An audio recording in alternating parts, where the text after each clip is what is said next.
Tuesday, December 3rd. No head coach named as of yet. On the previous episode, this is episode number 3, by the way. On episode 2, I had asked for some sort of nuggets to give your fan base, and we got 1, 2 maybe. They painted the field, and they were setting up some sort of press conference area. So maybe they'll announce a coach today, Tuesday. I don't know. I was, listening to some other podcasts and researching the internet, and they were saying that this recruiting class is pretty much a wash, that there's nothing that the coach can do to get better players. That's just the wrong attitude, man, in my opinion. That it's that line of thinking that has gotten this program to this point that it's at now. Just having that nonchalant attitude that we're Florida State. We were pretty great in the 90s, in the early 2000s, that recruits are just going to come to Florida State based on tradition. It doesn't work. Tradition is a factor, but it doesn't carry as much weight as it did, 20, 25 years ago. It just doesn't. Kid, it's 3 things, man. 3 things. Number 1, can you get me to the NFL? That's first and foremost. Secondly, are you a competent head coach? Third, do you have the bag? And when I say bag, a bag full of $100 bills. That's college football now. And it probably started around 2012. I mean, big time. It's always been there. It's always been prevalent, but it really, in my opinion, started getting big time in 2012, where you actually have to pay legit, real money. Not $100 handshake. I mean, hundreds of thousands of dollars to get a recruit now. So, from doing my research and what I'm hearing, a lot of people are saying Norvell. Again, Willie Taggart Part 2, man. Willie Taggart Part 2. Going 11-1 at Memphis is not impressive to me. Okay? Now, going 11-1 at Baylor, that's a little bit more impressive. But again, do they even play defense in the AAC conference? We know they don't play defense in the Big 12. Okay? So,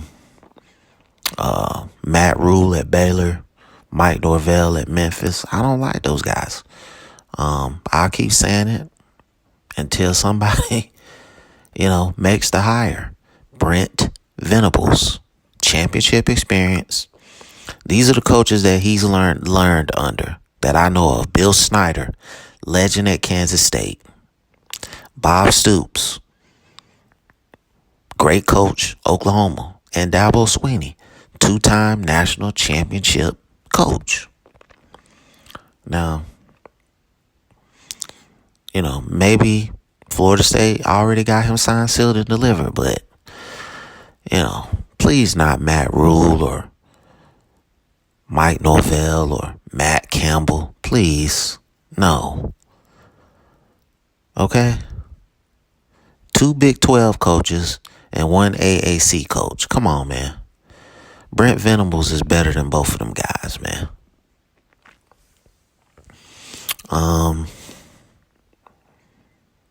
Again, I'll just keep hitting the same points, man.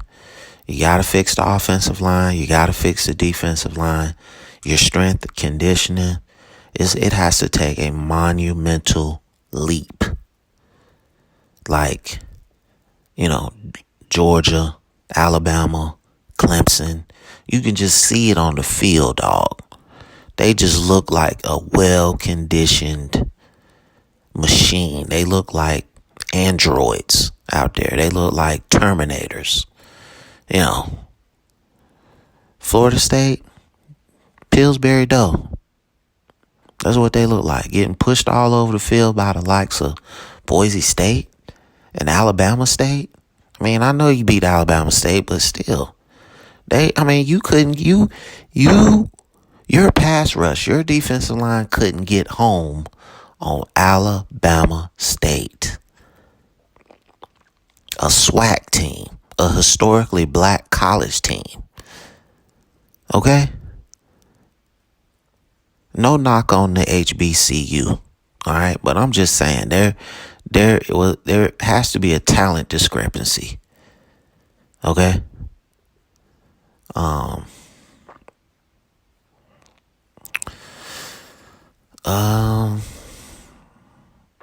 don't know where else to go from here, man.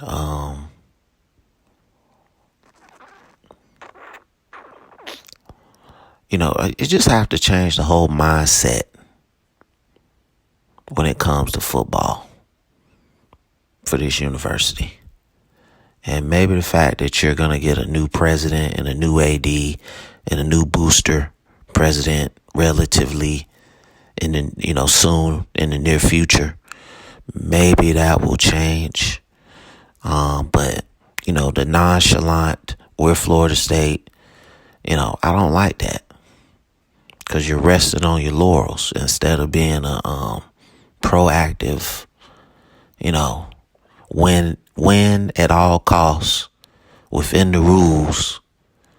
Nobody plays within the rules, but figuratively speaking, type program.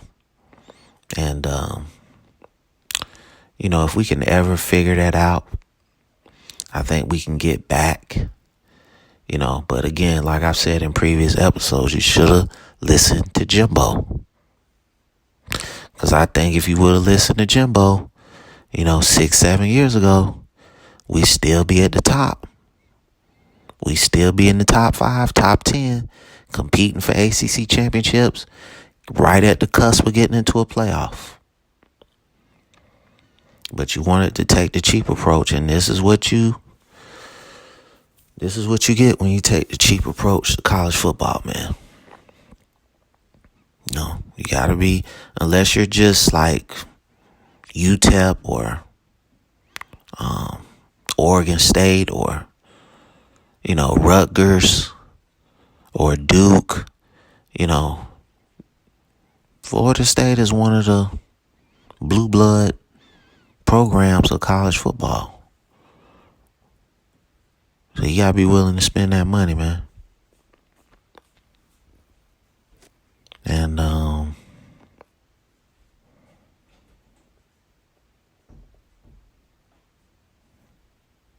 when you don't want to do that or you can't do that, this is where you end up. So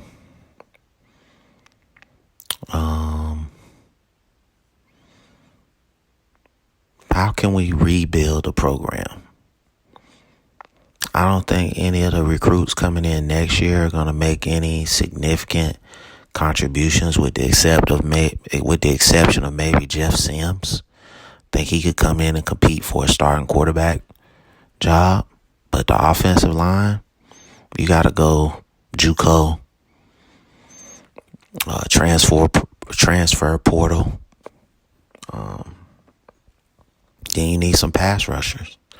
You need somebody that can get to the quarterback. Again, I don't see anybody in.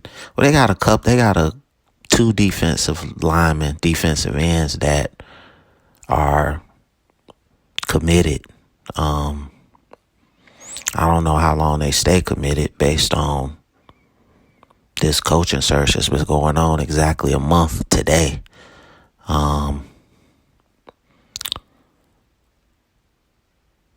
But you got to find some pass rushers, man. And like I said, your strength and conditioning has to take a monumental leap forward so you can just look competitive on the field. I mean, then you have to change the mindset and the culture of these players and the program. You know, Tamorian Terry is a great player, but I mean, alligator arms, not running all out to catch that ball, man. Disgusting. And you just, if I would have been the head coach, I would have sent him to the locker room. Because that's just effort right there. And that's just really, these guys, they're not giving maximum effort, man.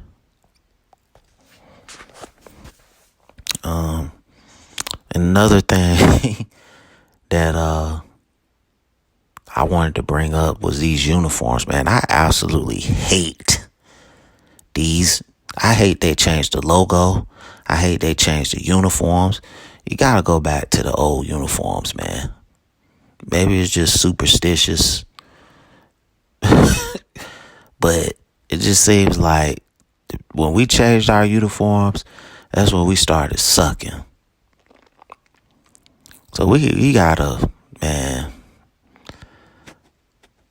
especially the black ones. Oh man, I hate those with the garnet helmet and the gold. It's garnet and black with the gold arrow. Oh man, that is hideous. And yeah, you gotta change that. And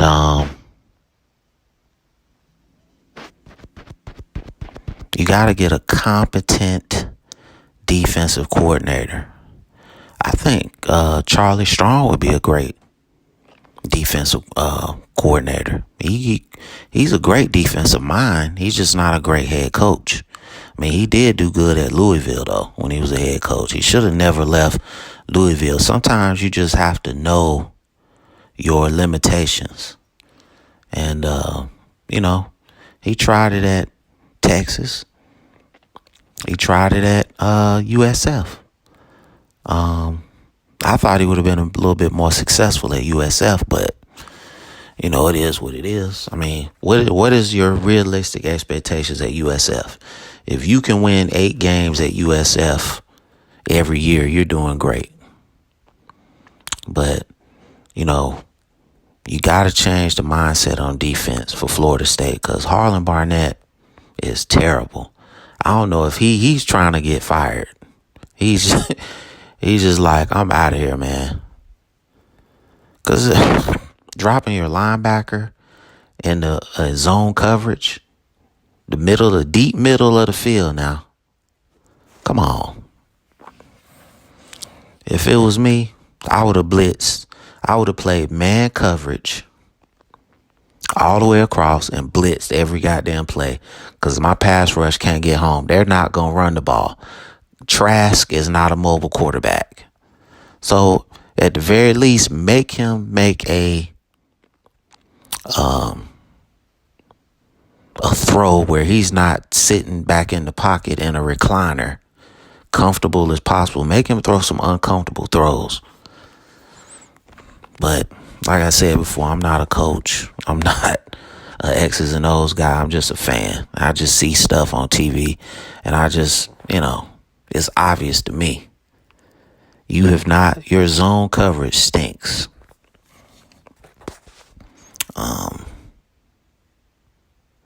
So you got to get rid of that dude. I like Browse. I like Clements. I think, the only reason why we got 6 wins is because those 2 guys showed up.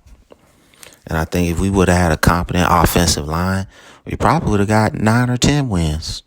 Because they, you only got blowed out in 3 games. So,